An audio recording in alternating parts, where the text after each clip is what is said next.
పవన్ కళ్యాణ్ 2 సినిమాలు చేసిన సంగతి తెలిసిందే. అందులో ఒకటి most awaited movie OG. Young దర్శకుడు సుజిత్ ఈ సినిమాకు దర్శకత్వం వహిస్తున్నాడు. తమిళ భామ ప్రియాంక మోహన్ హీరోయిన్ గా నటిస్తుండగా బాలీవుడ్ హీరో ఇమ్రాన్ హష్మి విలన్ గా నటిస్తున్నాడు. టాలీవుడ్ సెన్సేషన్ తమన్ సంగీతం అందిస్తున్న ఈ సినిమాను డివివి ఎంటర్టైన్మెంట్స్ బ్యానర్ పై దానయ్య నిర్మిస్తున్నారు. ఈ నెల 25న ఓజీ వరల్డ్ వైడ్ గా రిలీజ్ కానుంది.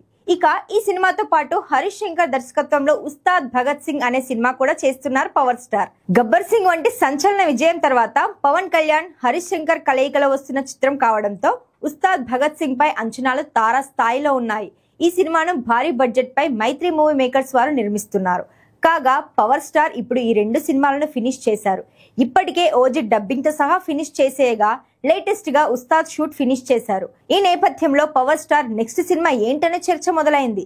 ఇప్పటి వరకు అయితే ఎటువంటి కథలను పవన్ ఓకే చేయలేదు. కొంత గ్యాప్ తీసుకుంటారని సమాచారం. అలాగే పొలిటికల్ గా బిజీగా ఉండబోతున్నారు. ఈ గ్యాప్ లో కథలు విని నచ్చితే సినిమాలు చేస్తారు, లేదంటే లాంగ్ బ్రేక్ తీసుకుంటారని తెలుస్తోంది.